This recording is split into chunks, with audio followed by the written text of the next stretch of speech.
Kosova vazhdon të përballet me perceptim të lartë për korrupsion. A mendoni se lufta kundër korrupsionit ka bërë hapa përpara apo ka mbetur në vend?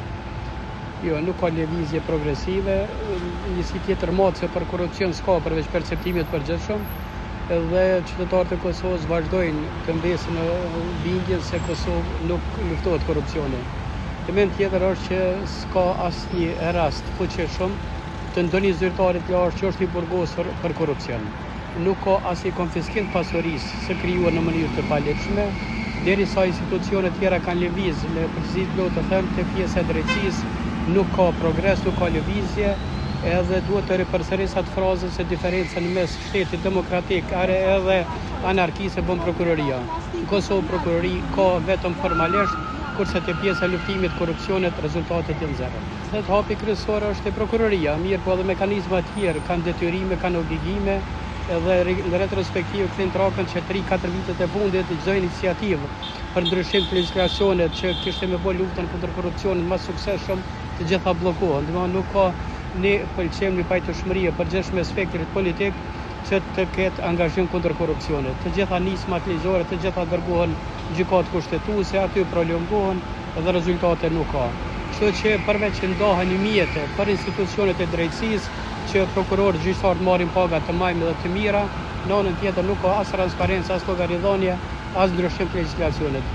Beste konstatimi se në Kosovë, si në shtetet, hiç mos shkojë më larg, në shtetet region, kryeprokurori duhet të zgjidhet nga kuvendi dhe të raporton kuvendit. Por ndoshta është termi korrupsionit i ulët, në Kosovë nuk ka shumë korrupsion, ka krim të organizuar dhe krimi i organizuar më shumë të shihet momentin kur te prokurimi publik, kur shumë persona, shumë zyrtarë brenda një institucionit mirën veshtëm kushtimisht për të shkelur ligjin, për mos të respektuar ligjin. Domthonë korrupsioni fillon tek faza e kërkesës për një aktivitet prokurimit dhe kjo fushë mbetet fusha sepse është mundësi thojza që me rrezik të vogël me fitu shumë për kohë të shkurt edhe shumë persona me një pak rrezikim me fitu shumë. Po agjencisë që 5 vite ju ka ndruar mandati, tani është agjenci për parandalimin e korrupsionit.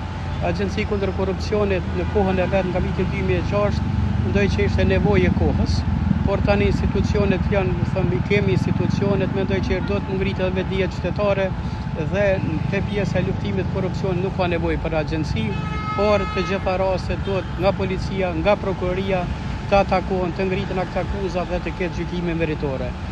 Mendoj që ligjvënësi ka bërë mirë me agjencinë për parandalimin e korrupsionit, që të ketë angazhime më shumë te pjesa e etikës, integritetit dhe parandalimit të korrupsionit në përgjithësi.